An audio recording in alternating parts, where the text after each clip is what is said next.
Welcome to Brainish English Stories. Boring jobs are the same the world over. Doing exactly the same thing day after day after day can destroy you.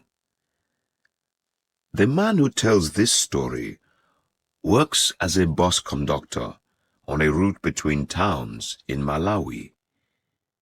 He has been doing this job for 9 years, but it feels like 100 years. At Chitakale, the bus, although already packed full, picks up a few more passengers and continues on its way. The road is wet, and the March rain beats gently but endlessly upon the roof of the bus. Outside, the yellow maize stands in the fields, unmoving, drunk with too much rain. The rainy season, dark, long, and heavy, is coming to an end, and soon people will be coming to cut the maize. But neither the muddy road nor the maize in the field can show me anything new or interesting. For 9 years, I have been a bus conductor, and I cannot begin to count how many times during those 9 years I have been on this road. Whether it is the rainy season as now, or a dry September afternoon, or a cold June morning, it is all the same to me. I always have one wish, and it never changes: to get to the end of the journey as quickly as possible. And yet, I never get my wish. I know the life history of every bridge, every stone, and every tree on the road from Limbe to Megawi. I promise you. My past is on the road, so is my present, and I find it hard to imagine a future away from this road. The road to Megawi and back to Limbe, and back again to Megawi. I don't enjoy thinking about my past before I became a conductor. I know I once had a father and a mother. We once lived on one of the large tea estates in Mulanje. But in my mind, this time is distant, not clear. My father died when I was a little boy, and my mother lived on, selling kachasu, illegal beer, to pay for my schooling. When she had finished doing that, she drank herself to death on the day I went home with my first pay. I also had an elder brother who went to work in the mines in South Africa. At first, we used to write. Then my brother stopped answering my letters, so I stopped writing. The bus stops, and I loudly ask if there is anyone getting out here. There is no answer, so the driver starts his engine and the bus moves on. But a moment later, someone rings the bell, and again the bus stops. "I'm dropping here," says a man rising up from a seat not far away from me. Several passengers shout rude, angry words after the man as he pushes his way to the exit. I say nothing to him, and as a result, some of the ugly words are thrown at me too. Before I became a conductor, I worked in a tea research station. My job was to sit all day and write down the figures produced by a strange and complicated machine which, I was told, measured the brownness of tea. I never understood what those figures meant or how the machine worked, but my boss repeatedly told me that my job was of great importance to tea research. I did not understand this either, though I was proud to play my part in this great work. However, I quickly grew tired of sitting in the same place and writing down the same figures day after day, and I left the job after only a year. I want an interesting job, I told my friends as I left. I'm going to be a conductor. There is variety there. Different people, different places every day. The bell once again rings, and the bus stops for some passengers to get off. "I have a bicycle on the roof," says one man. "And I have a bag of maize," says another.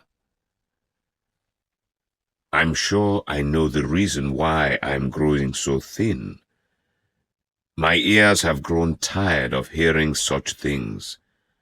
I have heard them hundreds, no, thousands of times. Maybe one day the passengers will be kind enough not to say them. The bus has reached the worst part of the road and is moving at walking speed. The driver swings it from one side of the road to the other as he tries to keep to the less muddy parts. Many a time the wheels go deep into the mud, and all the passengers have to help in pushing the bus out. "I wonder what time we'll get to Migawi," I say aloud without meaning to. The driver, hearing me, looks at his watch, ashamed. "By 5 o'clock we should be there," he says. The driver is a very old man, has been a driver for over 30 years, and should not still be working, although all attempts by the National Transport Company to make him stop have failed. No one understands why this strange old man, who is said to be very rich, prefers to go on working. I suspect he will die as soon as he is taken off the road. Behind the wheel, he looks full of life, but his eyes show the shadow of death. It is only the road that keeps him alive. The bus slides in the mud on a steep hill and nearly turns over. Streams of water run down the side of the road. "Everyone come out and push!" It seems to me that the road changes everybody. No one is free of it. Not just the driver, but all the passengers I have ever met. I feel sorry for them, but the thought worries me. I became a conductor in order to escape from a boring job and a cold, impersonal machine that measured the brownness of tea. But after 9 years, I do not find much variety in the brownness of men. Indeed, it seems to me that these are the same passengers that I left Limbe with on that rainy morning 9 years ago. That rude, talkative man has been on the same back seat for 9 years, and is still telling the story of his business success. So too, that other man near the window, who smokes all the time, but won't let the windows be opened. That crying child never seems to grow up, And there is that fat woman who cleverly pushes off everyone attempting to sit next to her. Yes, these are the same passengers, and it is the same road, the same journey without end. Everyone come out and push! The rain continues to fall, and the driver keeps swinging the bus from one side of the road to another to avoid the mud. The bus complains continuously under the heavy load of passengers, which never seems to get less. People get on and get off, but the bus is always crowded. At Kambenje, the bus stops to pick up a few passengers, wet with rain. Among them is a man wearing an old yellow raincoat. I look at him carefully as he gets on. Yes, indeed. My father. My father had just that hardened look on his face, that bent back from years of picking tea. And for the first time in these 9 years, I see before me a clear picture of my father, my mother, my brother, our little house on the estate, the fruit trees in front of the house, the red roof of the factory in the distance, and the black smoke coming out of it. Everything to the last detail. I hear the singing of the workers as they pick tea leaves in the fields, in their rough yellow raincoats, with baskets on their backs. I feel now, as I felt then, respect for these workers who, with their songs, make hard work and hard lives seem so pleasant. A feeling of joy suddenly fills me. I move over to where the man is standing and touch his shoulder. "Father!" I shout, and I feel the tears coming out of my eyes. I turn and smile at everyone in the bus, and I see my joy shining back from their faces. Oh, what a beautiful world! The sound of the rain on the roof and the complaining engine have become sounds of joy. The old man at the wheel has become happiness itself. The voices of the passengers and the crying of the child fill me with a wonderful feeling. Father! So my father and mother have never died after all. My brother has never had to go to South Africa, and I myself have never had to write down figures from a machine that measures the brownness of tea.